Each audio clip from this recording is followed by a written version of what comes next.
नमस्कार। मैं डॉक्टर शोभा कुमारी, प्रोजेक्ट आदर्श कन्या उच्च विद्यालय इंटर कॉलेज पचरुखी सिवान से। बच्चों, साक्षर वर्ड तो आपने सुना ही होगा, मगर मैं आज एक ऐसी साक्षरता के बारे में आज बताने जा रही हूँ आपको, जो शायद आपके लिए नया हो। वह है वित्तीय साक्षरता। वित्तीय साक्षरता क्या है?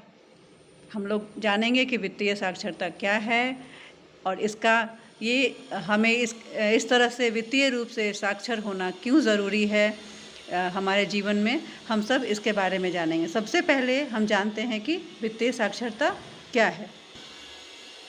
तो जो हम पैसा कमाते हैं या जो हमारे पास पैसे होते हैं, उस पैसों का बेहतर प्रबंधन करने की समझ को ही वित्तीय साक्षरता कहते हैं हम। तो अब मान लीजिए कि पैसा आप कमा रहे हैं। अब तो आप बड़ी हो गई हैं। अब स्कूल से आप जब पास आउट होंगी तो फिर कहीं जॉब करेंगी।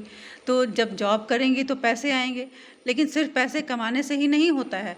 पैसा जब आप कमाती हैं तो पैसे को हम किस तरह से उसका प्रबंधन करें, कैसे हम एक बेहतर तरीके से उस पैसे को जहाँ हमें इन्वेस्ट करना है वहाँ इन्वेस्ट करें, या हम किस तरह से जो हमारा आय है और जो हम खर्च करते हैं, फिर हमारा जो बचत होता है उसे हम कैसे मैनेज करें, ये सब हम वित्तीय साक्षरता में समझेंगे।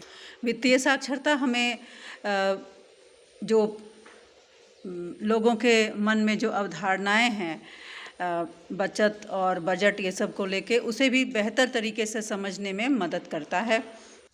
धन का प्रबंधन, ऋण लेना, ऋण देना, आय व्यय, बजट, बचत, इन सब चीज़ों की जानकारी हम इस वित्तीय साक्षरता के दौरान अपने वीडियोज़ में मैं आपको दूंगी, जिससे आपको आगे चल के अपने जीवन में एक बेहतर नागरिक बनकर और एक बेहतर तरीके से ज़िंदगी जीने के लिए ये सहायक होगा। तो सबसे पहले हम जानेंगे कि आय यानी आमदनी क्या है। तो हम किसी भी प्रकार से, जैसे मजदूरी करके या काम करके या फिर किसी तरह से अगर हमारे पास जो रुपए पैसे आ रहे हैं तो उसे हम आय कहते हैं, जो हमारा आमदनी भी कहलाता है।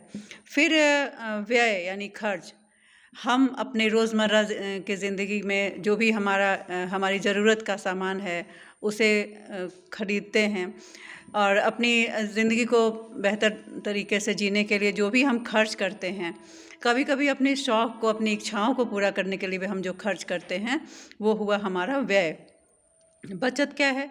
तो जो हमारा आमदनी है और जो हम खर्च करते हैं, उसके बाद हमारा जो पैसे हमारे पास बचते हैं वो हमारा बचत हुआ। तो अब बचत मान लीजिए आपके पास पैसे बच गए, तो आप उस पैसे को आप क्या करें, कहाँ किस तरीके से आप उस पैसे को कहाँ निवेश करें, किस तरह से सुरक्षित रखें, ये सब भी आपको जानकारी इसमें मिलेगी। फिर आता है कभी कभी हमें ऐसा होता है कि कुछ अधिक पैसों की ज़रूरत है तो हमें लोन लेना पड़ता है। तो लोन कौन सा सुरक्षित होता है, कौन सा लोन असुरक्षित होता है। सुरक्षित लोन उसे कहते हैं जैसे बैंक से हम लोन लेते हैं और उसके बदले में बैंक कुछ जैसे होम लोन है या फिर वाहन लोन है, ये सब अगर हमें बैंक से हम लेते हैं तो ये सुरक्षित लोन है, जिसके बदले में कोई वस्तु उसके पास, बैंक के पास है सपोज़। लेकिन असुरक्षित लोन कौन सा है? जैसे व्यक्तिगत लोन, जिसके लिए कुछ गारंटी के रूप में कुछ अगर नहीं वहाँ जमा है तो वो असुरक्षित लोन। तो इस तरह की तमाम जानकारियाँ और भी बहुत कुछ हम जानेंगे और सीखेंगे वित्तीय साक्षरता के बारे में। तो है ना ये मज़ेदार चीज़ और बिल्कुल अलग और अनोखा। तो अपने आगे वाले वीडियोज़ में भी मैं आपको बहुत सारी जानकारी दूंगी वित्तीय साक्षरता के बारे में। तब तक के लिए धन्यवाद।